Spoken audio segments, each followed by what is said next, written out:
Halo pemirsa, apa kabar Anda hari ini? Senang sekali saya Raden Madles dapat kembali menemani Anda dalam sebuah program talkshow inspiratif. Ini dia Bincang Sehati.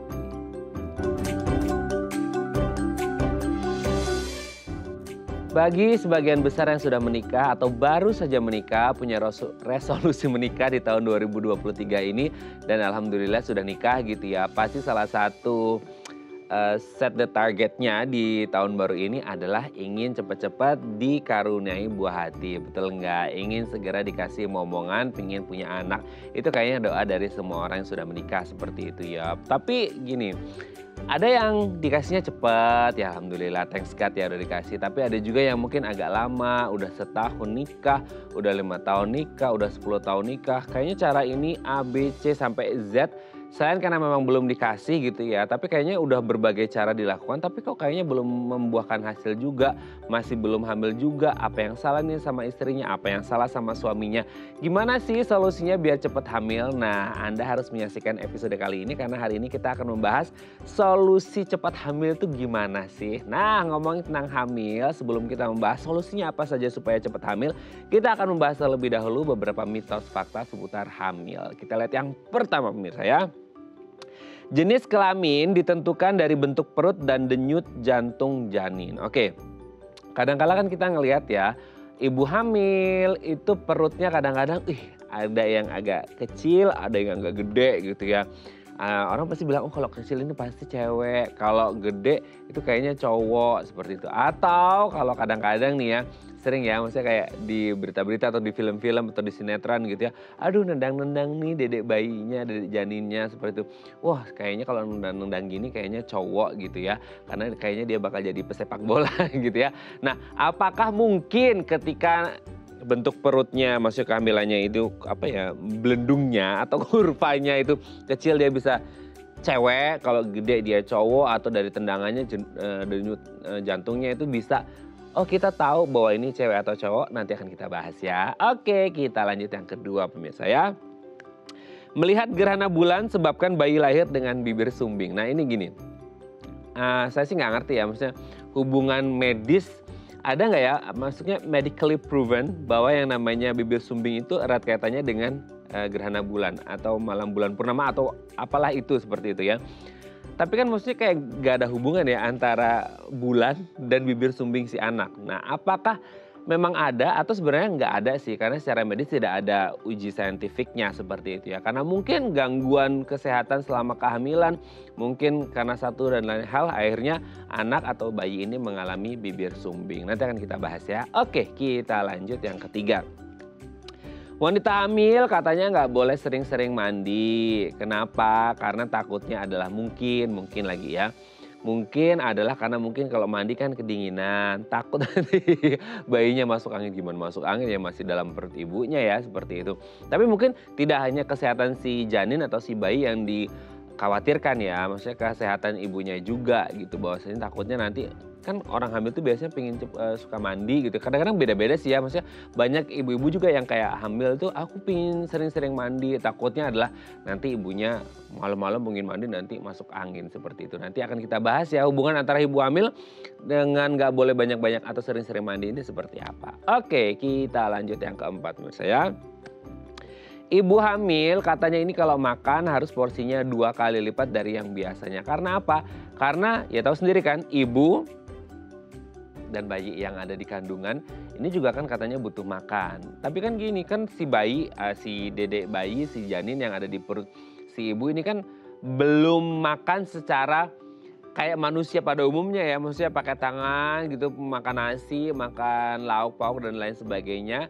Dia kan mendapatkan nutrisi dari si ibunya. Nah pertanyaannya ketika nggak makan secara langsung sih, butuh nutrisi dari asupan si ibu, dari intake yang dikonsumsi sama si ibu. Tapi apakah porsinya harus 2 kali lipat karena orang ngomongnya makan untuk 2 orang, atau sebenarnya ya porsinya seperti biasa aja karena nanti ada bagian untuk ibunya dan ada bagian untuk anaknya atau janinnya. Nanti akan kita bahas ya. Oke, kita lanjut yang terakhir. Larangan naik pesawat pas lagi hamil. Oke gini. Mungkin kalau di pikiran saya adalah kenapa nggak boleh naik pesawat. Kan tahu ya kalau di pesawat itu kan satu pasti dari tekanannya. Belum lagi kalau di atas nauzubillah min dzalik ya, ada turbulensi atau ada awan cumulonimbus gitu ya dan segala macamnya, ya mungkin akan jadi concern takutnya terjadi goyangan ya gitu kan, jadi agak-agak bergoyang dan katanya bisa berbahaya untuk kandungannya. Nah, apakah ini menjadi salah satu concern bahwa ibu hamil nggak boleh naik pesawat? Nanti akan kita bahas juga ya. Oke, itu tadi beberapa mitos fakta seputar hamil dan kami akan membahasnya saat lagi. Tetap bersama kami di Bincang Sehati.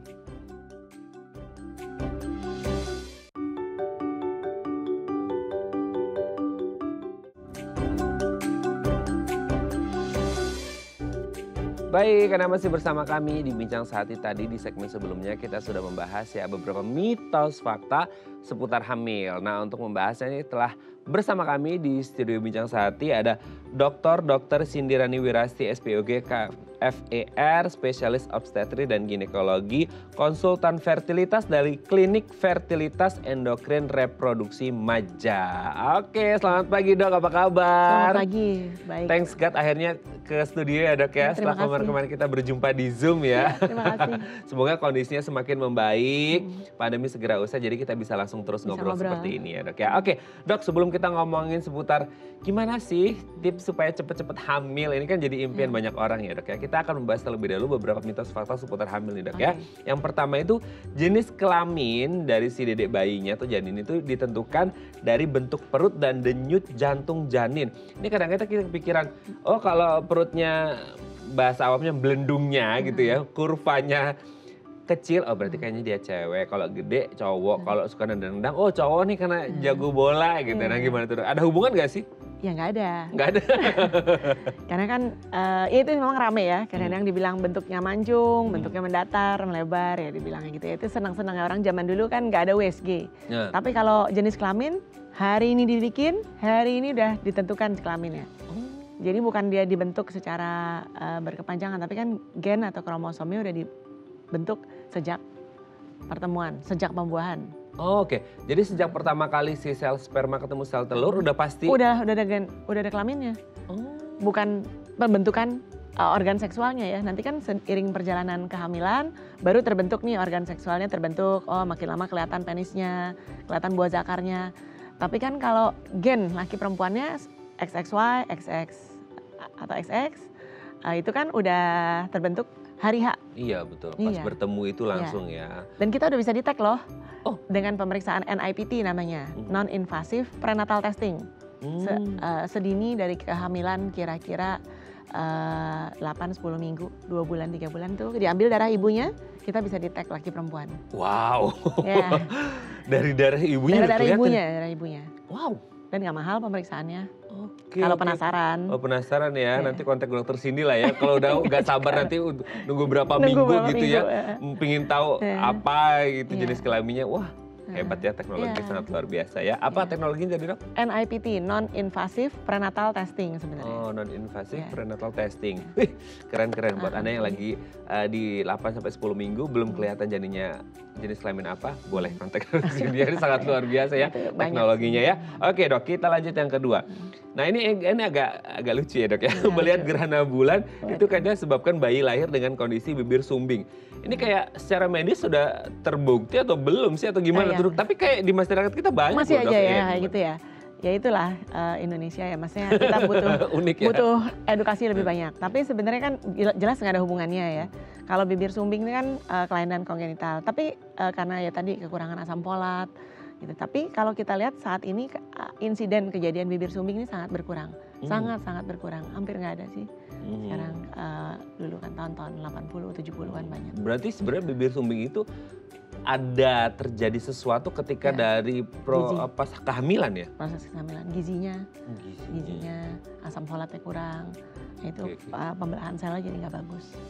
Tapi kan kalau sekarang rare kayak udah sedikit sekali. Sudah sedikit sekali angkanya. Jadi jangan sampai pas ketika gerhana bulan mau ngelahirin, tunggu Dok, jangan sekarang, besok aja. Ternyata besok ke gerhana bulan lagi, gimana coba nahannya, nggak bisa ya. Oke, kita lanjut yang ketiga.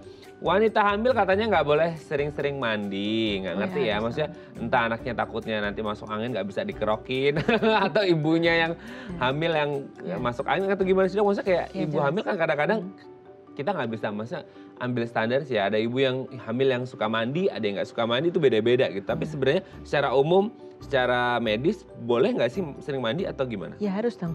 Oh iya ya. Jadi kita ingat selalu prinsip hamil bukan sakit. Hamil kita tidak ada bedanya dengan sehari-hari. Hamil tetap kita harus produktif, tetap kita harus menjaga kebersihan diri tentunya.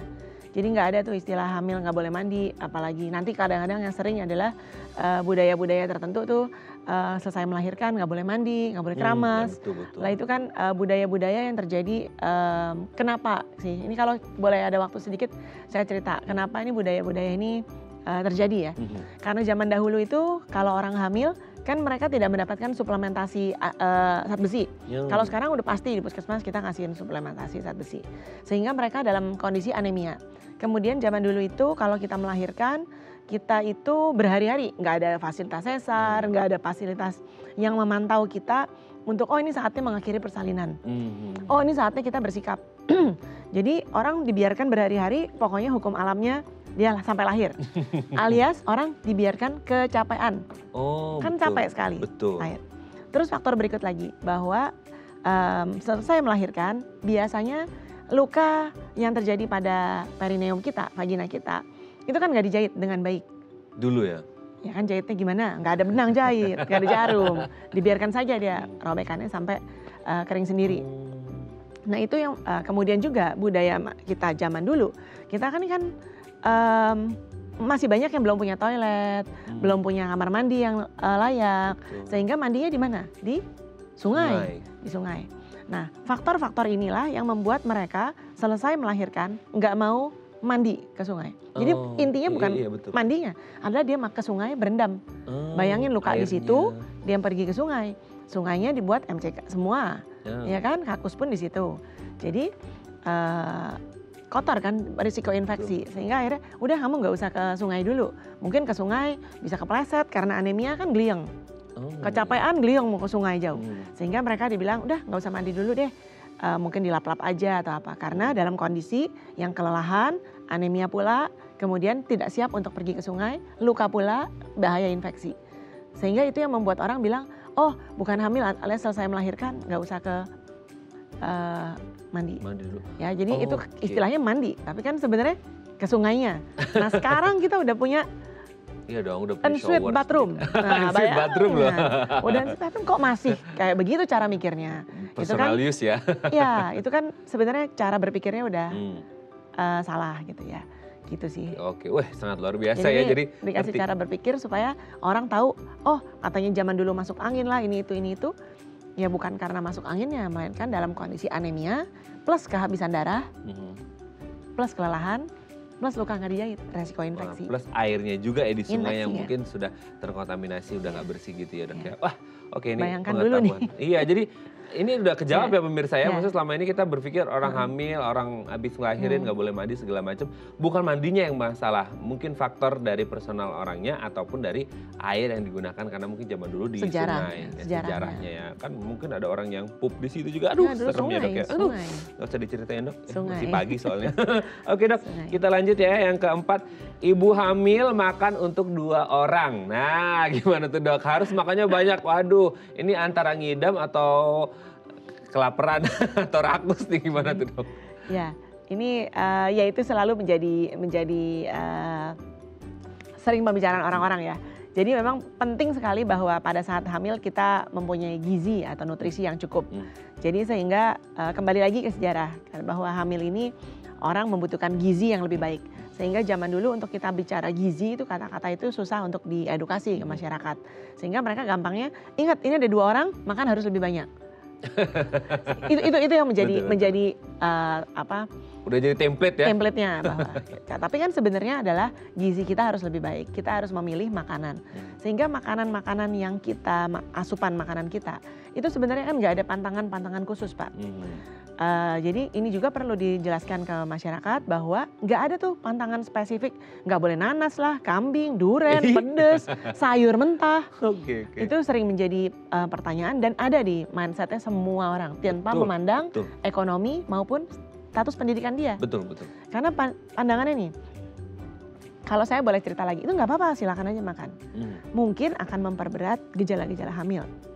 Contoh, Kalau orang hamil kan sendawa-sendawa. Betul. Kalau dia makan durian lebih sendawa-sendawa. Karena bergas. Bergas. Tapi kan nggak mempengaruhi kehamilannya. Enggak ngaruh ya? Nggak ngaruh. Kita kan terakhir, aduh ada apa Durian. dengan kehamilan? Oh. Nah, kan itu misalnya contohnya. Kemudian orang hamil sering mual muntah. Kalau dia makan pedas, kalau saat muntah ya lebih pedas saluran Iya dong. cernanya. Tapi kan nggak ada hubungannya sama janinnya. Kehamilannya kan silakan aja berjalan dengan baik. Yang kita pentingnya nutrisi. Sekarang bicara sayur mentah. Karena beda ya dok ya rahim sama lambung. Iya kan Emangnya bayinya disimpan di lambung. Saluran reproduksi, saluran pencernaan, beda saluran. Beda, okay. Nah sekarang kita bicara lagi mengenai nutrisi yang cukup menarik dan perlu diedukasi. Sayur mentah Pak. Sayur mentah, Indonesia kan suka tuh makan Lalap. lalapan. Nah kan sebenarnya bagus dong, bagus sehat. Yang paling penting adalah lalapnya kan dicuci Pak. Dicuci dengan air bersih, bahkan sekarang ada sabun buah-buahan malah yang bisa kita bersihkan pestisidanya dan lain-lain. Tapi kenapa terkenal sekali bahwa kita nggak boleh makan sayur mentah? Pertanyaannya kenapa? Kenapa dong? Karena di Indonesia ini, kalau kita kan negara agraria, alias sebagian besar pertanian. Nah sekarang pertanyaannya kalau mereka lagi ada di sawah, lagi ada di desa atau di mana aja, nggak ada fasilitas cuci sayuran, sehingga kebiasaannya adalah memakan sayuran mentah langsung. Nah terus kalau kita mengedukasi masyarakat, jangan dong mentah gitu kan bahaya, nanti cacingan, nanti ya kontaminasi dengan pupuknya, pestisida dan lain-lain, alias harus dicuci. Cuma kan susah Pak, gimana caranya kita bilang sama para petani yang ada di rural area ini, gimana caranya? Kamu cuci ya, cuci di mana ya? Dia kan ngeliat itu, cuci di mana loh? Ini bayangin nih tadi kita di ladang nih, mau cuci di mana? Adanya di kali, sungai. Ini sama aja. Di sana ada ibu baru lahiran mandi. Atau ada Mas Raden sakit perut. Iya. Nah, aduh, cerita itu kan? lagi dong. Nggak kan maksudnya. Jadi intinya kan harus dicuci Pak. Nah kan nggak ada airnya. Paling gampang kita bilang apa? Dimasak.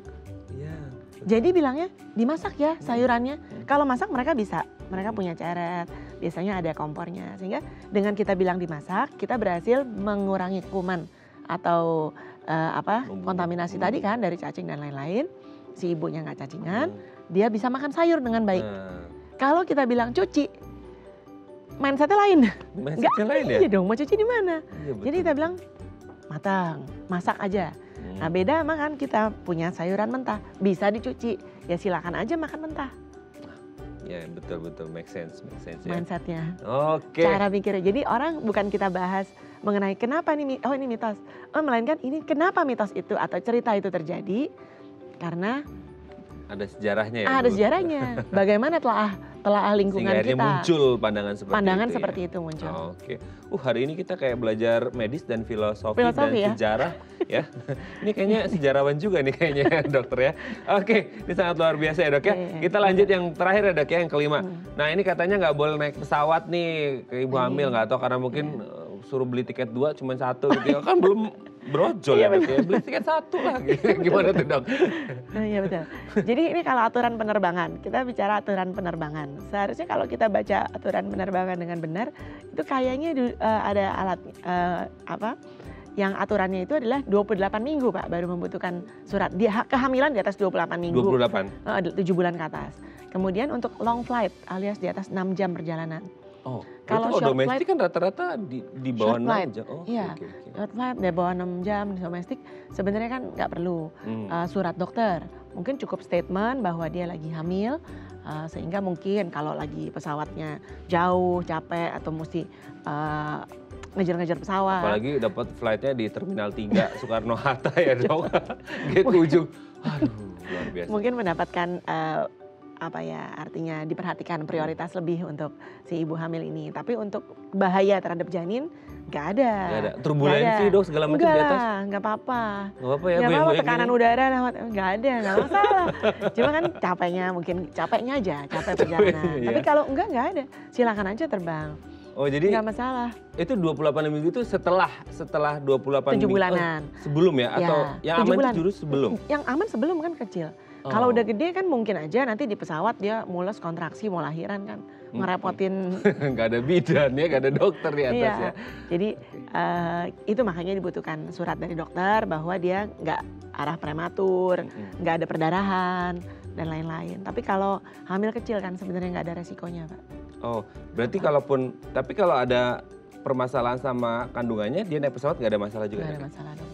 Berarti tidak akan berbahaya ya? atau apa, kecuali ya tiba-tiba kontraksi karena hamil udah gede banget, terus terbangnya dari sini mungkin ke Amerika 36 jam gitu terbang, gitu kan. Tired di perjalanan karena hamilnya udah gede banget. Apalagi yang direct flight ya, waduh itu PR banget ya. Kan PR, tapi kalau enggak kan nggak ada masalah. Oke, thank you dok. Nanti kita lanjut lagi ya ngomongin tentang solusi hamil seperti apa. Yeah. Oke pemirsa, kami akan kembali saat lagi, tetap bersama kami di Bincang Sehati.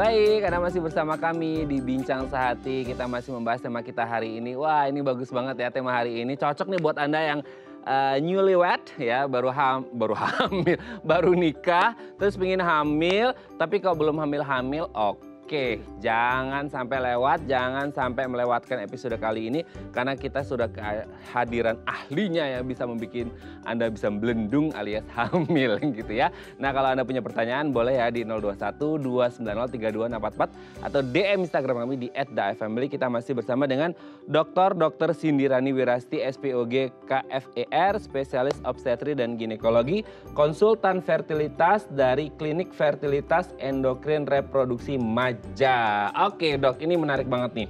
Tema kita hari ini seputar hamil. Ada orang yang baru sekali gitu ya, baru sekali berhubungan langsung hamil. Ada yang sudah 1000 kali belum hamil-hamil juga.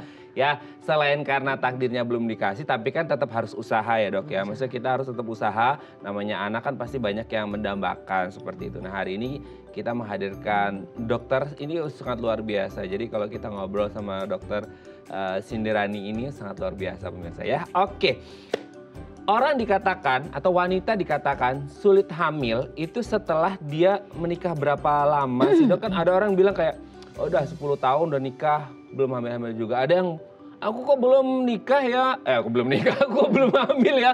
Kapan nikahnya? Kemarin, hari Minggu, ya baru sehari gitu. Udah mengharapkan hamil, gimana tuh dok? Ya. Jadi kita bicara definisi nih Pak. Definisi bahwa infertilitas atau sulit hamil ini kita definisikan kalau pasangan sudah menikah selama 1 tahun dengan hubungan seksual yang teratur. Teratur itu artinya seminggu sekali, seminggu 2 kali. Tanpa alat kontrasepsi, belum hamil. Atau kalau udah di atas 35 tahun wanitanya, itu 6 bulan kawin, tanpa KB, dengan hubungan seksual yang teratur alias tanpa dihitung-hitung hari, masih belum berhasil hamil. Itu udah kita udah masukkan definisi infertilitas. Dan udah harus mulai diperiksa. Mulai diperiksa ya. Oke. Nah, apa yang biasanya menyebabkan seorang wanita atau ya wanita kan tidak hanya ngomongin wanita, berarti ini kan ada laki-lakinya juga ya, karena ikut menyumbang juga kan si laki-laki ini gitu ya, sepasang, nggak mungkin hamil sendiri kan gitu. Nah, apa yang akhirnya menyebabkan sulit? Jadi kalau kita bicara infertilitas pada pasangan, tentu suaminya juga nomor 1 harus diperiksa. Itu kadang-kadang agak susah. Nah itu kadang-kadang yang agak susah karena mereka takut dan lain-lain. Kemudian juga pada si suami ini karena kadang-kadang tempat periksa sperma itu juga masih bapaknya dikasih botol, ya silakan Pak dikeluarkan. Di mana ya laboratoriumnya tempat ngeluarinnya? Bahkan disuruh mengeluarkan sperma di kamar mandi dan lain-lain kan. Artinya fasilitas pemeriksaannya ini tidak memadai. Padahal kan kita mau collecting sampel. Sehingga nggak boleh ya di kamar mandi gitu ya dok? Kasihan kan Pak. Kasihan banget. Karena mau Iya, yang penting kan kita kalau secara medis kan dia yang penting dapat sperma. Tapi kan untuk collecting sampelnya ini kan harus ada tempat yang proper dong. Nah itu yang kadang-kadang bapak-bapak nggak mau periksa karena kenapa? Dia pikir aduh yang bener aja. Terus kamar mandinya masih yang cuma tutupnya separuh, lagi yang kakinya kelihatan gitu. Yang kamar mandi rame-rame gitu, kan kasihan banget. Kasihan banget, jadi butuh tempat. Masih ada ya dok ya gitu? Ya masih lah. Tapi kan ya, makanya itu butuhlah tempat untuk collection sampel sperma yang proper. Sehingga bapak-bapak nggak rejeksi. Kalau nggak kan nomor 1, oh nggak mau. Kamu dulu yang periksa, yang perempuan dulu. Itu sering banget. Ya kan, seringan gitu. Tapi kalau kita udah punya tempat yang proper dengan artinya setting yang baik. Tentunya bapak-bapak itu pun sadar bahwa mereka harus diperiksakan juga, bukan cuma si ibu. Nah kemudian faktor ibu. Faktor ibu itu penting sekali untuk kita periksa USG. Dan USG untuk standar pemeriksaan infertilitas alias belum berhasil hamil tidak bisa dilakukan lewat perut. Kalau kita USG harus transvaginal. Nggak bisa kalau cuma USG, oh saya udah di USG, 1000 kali di USG dari perut. Nggak kelihatan Pak. Even with the best equipment. Kita udah punya USG yang paling bagus, ya kan? Tapi dari perut, aksesnya salah. Nggak bisa, USG harus transvaginal. Bahkan dengan USG standar transvaginal, sebagian besar diagnosa anomali rahim, uterus, udah bisa kita diagnosa. Tapi kalau dari perut, mohon maaf, sama juga bohong. Kecuali dia punya tumor yang gede-gede banget ya. Kalau infertilitas tuh dia punya tumor miom misalnya atau kista yang gede-gede banget, ya mungkin bisa kedetek. Tapi kalau kita bicara untuk diagnosa secara benar dan baik, infertilitas harus dari transvaginal. Oke, ngomongin infertilitas sering kan ini kita bahas agak minggir dulu ya dok ya. Orang bilang ngomong fertilitas, infertilitas. Jadi ini untuk orang awam kan masih agak bingung ya, mas kayak fertilitas dan infertilitas. Orang ngomong subur dan nggak subur. Subur dan nggak subur ini maksudnya subur ini bisa hamil atau yang infertil ini orang takutnya kayak jadi persepsinya itu agak beda kayak entah itu mandul, entah itu nggak bisa hamil atau gimana sih dok? Istilah jadi, fertilitas. Ini ya, kesuburan ya. Jadi kenapa nih kita ini sebutnya juga konsultan fertilitas, endokrin reproduksi. Fertilitas itu kan luas Pak, alias gangguan haid kita. Saya misalnya masih remaja atau saya usia segini tapi saya belum menikah. Belum menikah nih artinya saya tidak membutuhkan kontrasepsi. Tapi atau membutuhkan kehamilan ya. Tapi saya ini haidnya nggak teratur. Haid saya nggak teratur atau haid saya berlebihan jumlahnya banyak. Atau haid saya 2 minggu sekali terlalu sering malah. Itu it's part of fertility. Bagian dari artinya secara kesuburan kita, secara fertilitas kita udah terganggu. Jadi itu udah saatnya kita berobat ke dokter. Banyak banget orang yang nggak menikah kan nggak pernah mau berobat ke dokter kandungan. Karena mindsetnya cuma hamil doang. Betul. Padahal kita itu ngurusin gangguan haid. Atau remaja-remaja yang sampai umur 16-17 tahun belum haid-haid. Itu kan kasihan, itu harus diobatin justru. Atau anak kecil yang umur 8 tahun udah haid. Nah, iya. itu kan kasihan harus diobatin juga. Jadi bukan kita biarin. Sehingga kan itu bagian dari mengamankan kesuburan kita. Goal kita kan adalah kita punya haid yang teratur, kita mampu hamil. Gitu kan? Dan mampu memasuki menopause dengan baik. Nah itu fertilitas itu endokrin reproduksi. Jadi itu menyangkut kehidupan reproduksi kita dari mulai mens, haid teratur dengan jumlah yang normal, nggak ada tumor dan lain-lain. Kemudian memasuki menopause dan juga KB yang sering dilupakan. Ya, betul. KB itu fieldnya kita. Bahwa kontrasepsi itu kan perlu diajarkan. Yang alami maupun non alami, nanti kapan-kapan kita diskusi KB. Oh mantap dok, nanti kita. KB itu perlu disosialisasi karena saat ini rata-rata di Indonesia belajar KB dari mana? Dari internet. Jarang mereka ke dokter untuk saya mau belajar KB, nggak pernah. Edukasinya ya dok. Tiba-tiba udah tahu sendiri KB, belajar dari mana internet. Tapi kan setelah diusut-usut salah-salah juga. Ya karena kita nggak bisa 100% percaya dong, karena siapa yang buat artikel juga kita kan nggak ngerti. Ya. Artikelnya. Dan cocoknya nih buat siapa? Apakah orang seumur saya masih butuh KB, tapi cocok nggak sih saya pakai pil KB? Sebenarnya kan nggak cocok, karena saya udah mau 50 tahun, kemudian ya dengan obesitas, itu nggak boleh pakai pil KB. Iya betul, apalagi mereka kadang-kadang aku nggak mau ini dok, aku mau spiral, IUD apa segala macam. Jadi kayak juga milihnya kan harus konsultasi ke dokter juga. Harusnya kita ini kan. Kenapa namanya konsultan? Beneran belajar 1 semester urusan KB Pak.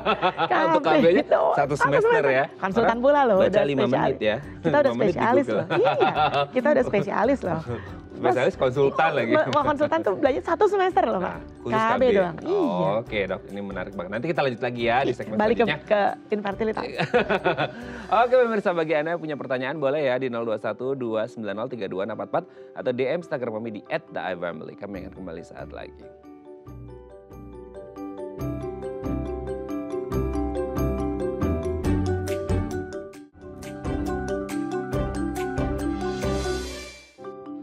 Baik, Anda masih bersama kami di Bincang Sehati. Ini menarik sekali ya. Hari ini kita membahas gimana sih biar bisa cepat hamil bagi Anda yang sudah menikah pastinya ya. Nah, kalau Anda punya pertanyaan boleh ya di 021 290 3264 atau DM Instagram kami di @theifamily. Kita masih bersama dengan Dr.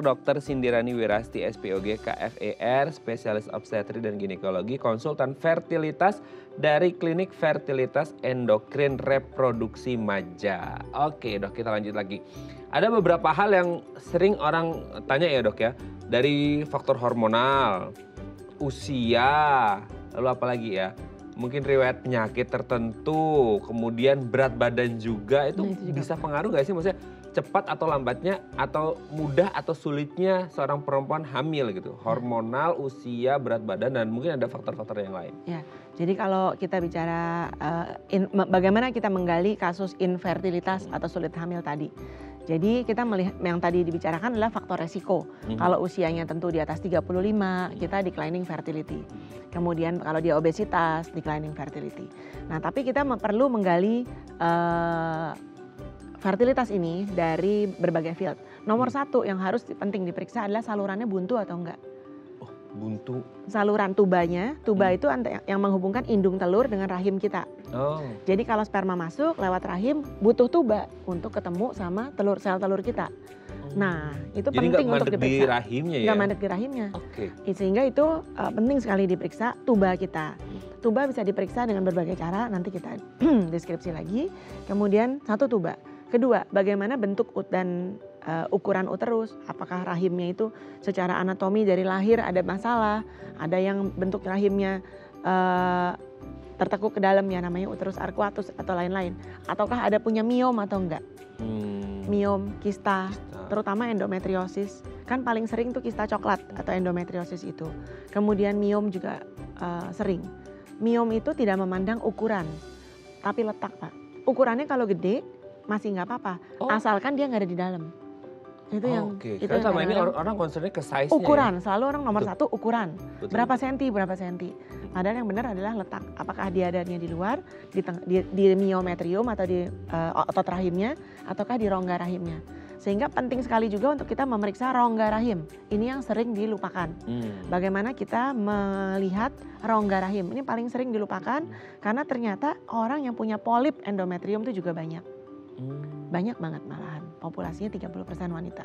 Which is ini sering dilupakan. Salah satu indikator dia ada polip atau enggak adalah kalau haid ada gumpalannya. Ingat haid nggak boleh bergumpal. Harus cair, ya? Kalaupun dia di softtek ada serabut-serabut karena dia darah beku nggak apa-apa. Tapi kalau ada bekuan darah, apalagi segede hati ayam, segede kacang mede, artinya ada gumpalan-gumpalan darah, artinya dia excess blood loss. Berlebihan, pasti endometriumnya menebal. Jadi itu orang perlu tahu juga definisi haid normal. Nah itu. Sesi sendiri ya, bincang sehati. Nanti kita undang lagi ya dong. Haid normal itu aja penting. Terus udah gitu kita perlu lagi cari tahu hormon tadi. Hormon itu banyak Pak, banyak banget faktornya. Termasuk yang sering dilupakan adalah hormon tiroid. Kelenjar leher kita ini juga punya pengaruh loh ke kesuburan. Kemudian banyak wanita yang tidak hamil, tidak menyusui, masih remaja ataupun dia belum menikah, ya. Kalau kita pencet payudaranya mengeluarkan ASI, air susu. Kadang-kadang yang paling sering itu kalau mereka mulai ngalamin gangguan haid. Gangguan haid itu nanti haidnya 2 bulan sekali, 3 bulan sekali. Semua orang langsung dibilang, oh ini PCO. PCO itu polycystic ovarium. Itu sedikit-sedikit dibilang PCO. Padahal tidak pernah diperiksa ASI-nya. Padahal cukup pencet aja payudaranya. Kalau mau lebih rapih ya periksa hormon. Tapi seringkali juga kalau hormon prolaktin itu diperiksa hasilnya normal, tapi ASI-nya ada, tetap akan mempengaruhi ovulasi. Jadi infertilitas itu in detail Pak. Nah kalau gampangnya meskipun orang bilang enggak ada, ambil tisu selembar, pencet payudaranya, puting susunya, kasih tisu. Kadang-kadang setetes, sebab kalau dengan mata kita kadang-kadang nggak kelihatan, kan cuma bening-bening gitu aja air putih, kayak keringat aja. Kita tempel tisu, oh ternyata ada airnya nih, kan merembes di tisu.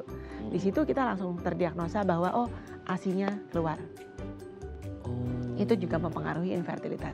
Jadi dari segi hormon tadi, di luar dari hormon bahwa dia ovulasinya terganggu ya, estrogen, progesteronnya, LH-nya, FSH-nya, itu kan basic. Ya, Kemudian bagaimana faktor autoimun. Autoimun ini juga berperan loh Pak. Banyak orang tidak terdeteksi autoimunnya. Apakah dia ada lupus, ataukah ada Sjögren syndrome, ataukah ada sindrom-sindrom lain, itu banyak yang akan detect. Sehingga perlu kita mendetek itu. Kemudian apakah ada kekentalan darah. Faktor kekentalan darah ini juga penting. Kalau darahnya kental atau namanya phospholipid syndrome. Dan ternyata banyak loh Pak. Itu juga akan mempengaruhi kehamilannya. Sehingga kita dengan mengetahui faktor-faktor yang in detail tadi sangat bisa untuk mencegah kejadian IUFD. Misalnya kadang-kadang keguguran berulang. Dia keguguran berulang atau dia udah hamil berhasil ada jantungnya terus jantungnya tiba-tiba hilang. Meninggal di dalam kandungan. Nah dengan kita tahu apakah darahnya kental atau enggak, autoimunnya seperti apa, kita bisa protect mereka. Banyak banget pasien yang ternyata perlu disuntikin selama 9 bulan kehamilan itu disuntikin tiap hari pengencer darah. Sehingga dia bisa menghindari keguguran berulang tadi. Gitu. Jadi infertilitas itu banyak. Tadi saya lupa bilang bahwa kalau orang keguguran berulang lebih dari 2 kali itu masuk definisi infertilitas. Berhasil hamil tapi keguguran lagi. Itu definisinya tetap infertilitas. Sebenarnya udah pernah kali positif, ya? Positif. Atau pas di USG, oh udah ada kantongnya nih, ada janinnya nih. Tapi infertilitas. Nggak berhasil melanjutkan kehamilan, masuk definisi infertilitas. Itu akan begitu terus? Sebelum diatasi masalahnya ya? Atau dia genetik, kromosomnya kenapa-napa. Nah kromosom ini juga penting. Kalau boleh saya lanjutkan sedikit bahwa sangat jarang kita memeriksa kromosom. Kromosom tuh genetiknya. Bahkan kalau kita keguguran tuh sebenarnya bisa diperiksa Pak. Apa yang terjadi dengan janin kita. Seringkali kan akhirnya wanita itu bertanya-tanya seumur hidup, kenapa sih saya keguguran? Katanya kandungannya lemah. Iya. Nah jawabannya katanya kandungannya lemah. That's it gitu. Tapi is that answer your question? No. No, definitely no. Untuk kita bisa tahu, kita sebenarnya punya pemeriksaan namanya karyotyping product of conception. Jadi dibilangnya product conception. Jadi kehamilan, terjadi fertilisasi, kemudian keluar, nah itu harusnya diperiksa. Jangan-jangan kromosomnya kelainan. Jangan-jangan ada kelainan bawaan di janin ini. Dan kalau janin ini kelainannya apa jenisnya, bisa ketahuan apakah jangan-jangan paternal link. Suaminya yang bawa atau ternyata istrinya yang bawa atau memang murni insidental kejadiannya pada janinnya sendiri. Kan harus diperiksa. Periksanya nggak mahal dan mudah sebenarnya, cuma jarang dilakukan. Nah itu kan sebenarnya sayang gitu maksudnya. Mungkin banyak yang belum tahu kali juga makanya ya Dok ya, kan? makanya ini harus disosialisasikan ya. Oke Dok, sebelum lanjut ini ada DM Instagram dari pemirsa, aku bacakan ya. Ini dari Bu Lina nih ya.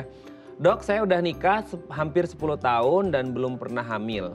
Nah ini belum pernah hamil atau infertil tadi ya Dok ya mungkin. Oke, saya sudah menikah hampir 10 tahun dan belum pernah hamil. Saya dan suami sudah cek ke dokter kandungan dan katanya aman. Apa karena suami saya yang perokok berat dan suka kerja lembur jadi saya susah hamil ya Dok? Gimana solusinya? Oke, katanya udah pernah cek dan aman katanya ya Dok ya dua-duanya. Tapi suaminya ini perokok berat sama suka kerja mungkin shift-shiftan jadi suka lembur gitu. Itu ada hubungan gak sih Dok? Ya nomor satu kalau kita menilai, kita bicara faktor suami dulu deh. Kalau suami dengan merokok, udah jelas itu stres oksidatif dalam tubuhnya si suami pasti jelek. Kalau stres oksidatifnya jelek, materi genetik yang dibawa oleh si sperma jelek. Sekarang bisa diperiksa materi genetik yang dibawa oleh si sperma. Nggak susah, gampang periksanya. Namanya DNA fragmentasi sperma. Itu DNA fragmentasi sperma. Jadi dengan spermanya kelihatan, kadang-kadang semuanya bagus nih, jumlahnya bagus, motilitas baik, morfologi baik, semua bagus nih parameternya. Ternyata periksa materi genetiknya jelek. Nah kalau kita bicara materi genetik sperma, gampang kok Pak periksanya. Ya, kalau boleh cerita di tempat saya aja ada. Boleh di tempat dok. Saya, tempat praktek saya itu ada. Cerita. Maksudnya di tempat praktek saya itu ada periksa DNA fragmentasi sperma. Nah jadi cuma sama cara periksanya collection sperma, kemudian diperiksa bukan cuma analisa sperma dasar, bentuk, jumlah, motilitas atau gerakannya, tapi DNA fragmentasinya. Jadi kalau yang ngerokok ya usahain berhenti dan minum antioksidan yang banyak. Kemudian kalau faktor lembur, antioksidan penting. Nah iya, tapi ngomong-ngomong bicara tentang merokok, dengan dia mengurangi atau berhenti rokok, dalam 6 bulan itu significantly improve. Oke, 6 bulan ya? 6 bulan. Karena kan sperma terbentuk tiap 3 bulan. Jadi yang tiap hari kita ejakulasi itu cuma cairannya, cairan semen namanya. Bukan sperma yang apa itu yang produktif ya, yang ada berisi sel ya. spermanya ya.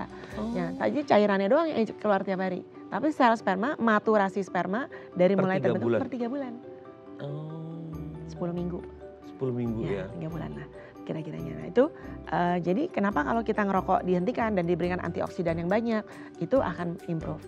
Kemudian kalau faktor lembur ya mungkin faktor capek nggak ketemu gitu aja kan. Nggak ketemu pas masa subur bapaknya capek. Nah, terus balik lagi ke yang kata-kata aman tadi. Tolong ibu diperiksa secara lebih detail.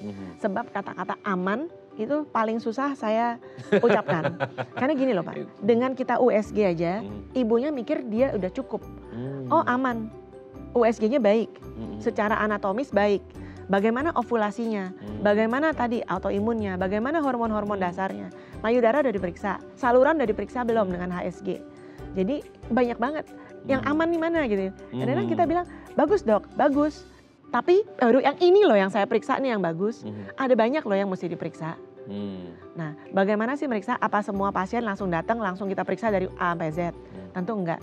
Disitulah peranan kita sebagai dokter menilai, oh bapak sama ibu nih cuma perlu segini dulu nih. Field ini beres, baru kita melangkah. Jadi bukan berarti, oh nggak efektif dong, kalau gitu bolak-balik dong. Enggak juga. Ya, kan masa datang-datang, ya. betul. Masa datang-datang diperiksa A sampai Z. Tapi kapan kita menilai A sampai B, apakah perlunya yang lain. Jadi kata-kata aman itu mohon dicari tahu lagi. Sebab saat ini sangat jarang kita bilang infertilitas dengan faktor unknown. Nggak tahu kenapa. Kalau dulu kan unknown-nya banyak. Sekarang unknown-nya udah banyak diketahui nih. Oh ternyata endometriumnya nih nggak reseptif. Oh ternyata materi genetiknya nggak bagus. Sudah banyak toolsnya ya? Menjawab. Oh ternyata darahnya kental. Oke. Jadi terjawab. Oke. Nanti mungkin abis ini Bu Lina bisa ketemu dokter Cindy ya. Abis itu diucocain dulu ya dok. Cari yang jangan ngomong aman dulu kamu udah gitu ya dok. Iya maksudnya semua atau enggak gitu. Oke, karena pemeriksaannya masih panjang ya. Semoga dia bisa menjawab pertanyaan Bu Lina ya. Dan semoga di tahun ke-11 nanti udah punya momongan ya. Boleh tanya-tanya ke dokter Cindy saja sampai terperangang ini melihat penjelasannya dokter Cindy. Nanti kita lanjut lagi ya dok ya. Terima kasih Bu Lina ya. Oke pemirsa, kami akan kembali saat lagi. Tetap bersama kami di Bincang Sehati.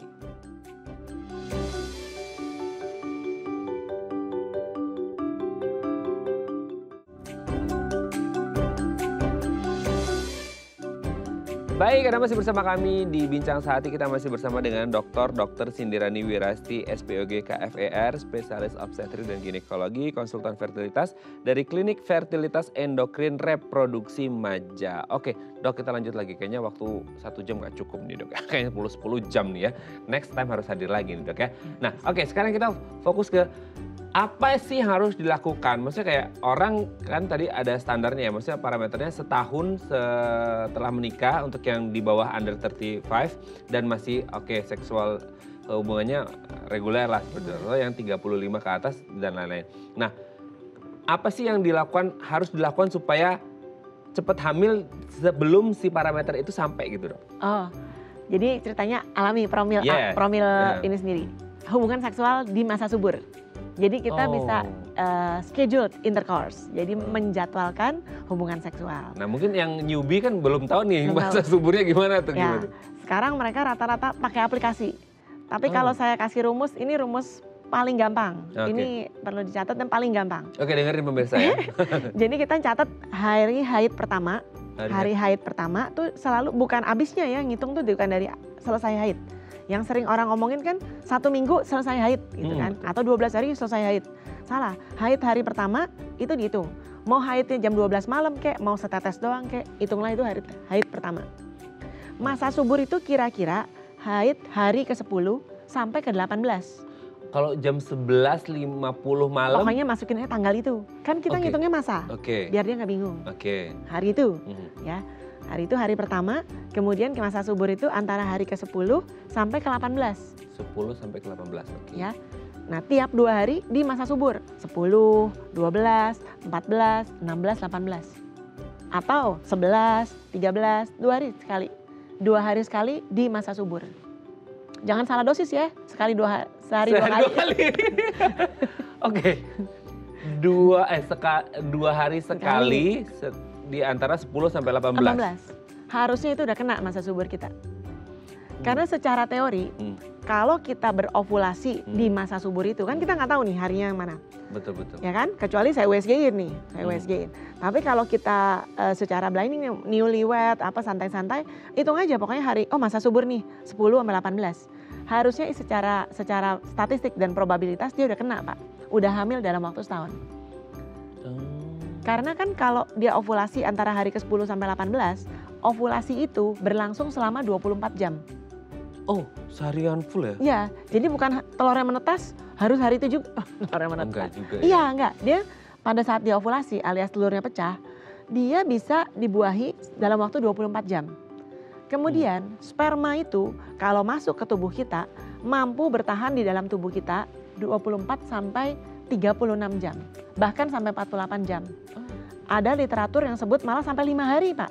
Di dalam tubuh kita. Kuat Kalau banget pasca ejakulasi, pasca hubungan seksual masih bisa ditemukan sperma yang hidup. Itu karena kualitasnya yang bagus? Kualitasnya bagus. Dan suhunya tepat kan suhu tubuh 37 derajat. Jadi masih bisa ditemukan sel sperma yang hidup. Ada literatur yang bilang sampai 5 hari. Tapi umumnya tadi 24 sampai 48 jam, 3 hari pun masih ada. Jadi kalau dia hubungan hari ini kan 2 hari lagi, sperma masih hidup nih 48 jam, 36 jam masih hidup. Nah ovulasinya 24 jam, masa sih nggak ketemu? Secara hukum probabilitas dia harusnya ketemu. Oke. Kembali ke SD tuh kita kereta api berjalan, ingat nggak Pak? Berjalan, PR kita waktu SD itu gitu. 2 hari sekali. Oke, Dok, ini sebenarnya banyak mau kita bahas tapi saya sudah dikomando bahwa ini akan segera usai. Next time pokoknya harus datang lagi ya Dokter Cindy ya. Ini banyak yang belum kita bahas. Next time harus ngobrol lagi seputar yang hamil, yang mau hamil pasti banyak. Makanya kita akan ngobrol lagi ya Dok ya. Thank you Dokter Cindy. Sukses terus, sehat terus. Salam untuk keluarga di rumah dan teman-teman di Klinik Maja ya. Semoga sukses terus. Oke pemirsa, itu tadi perbincangan kita dengan Dr. Cindy dari Klinik Maja. Ini sangat bermanfaat ya supaya kita semua dan Anda yang mengharapkan segera hamil karena ilmu yang didapat dari Dr. Cindy hari ini. Saya Raden Merlias pamit, sampai jumpa dan selamat kembali beraktivitas di hari Senin yang indah ini. Sampai belibet loh Dok ya, karena asik banget ngobrol kita hari ini. Sampai jumpa pemirsa.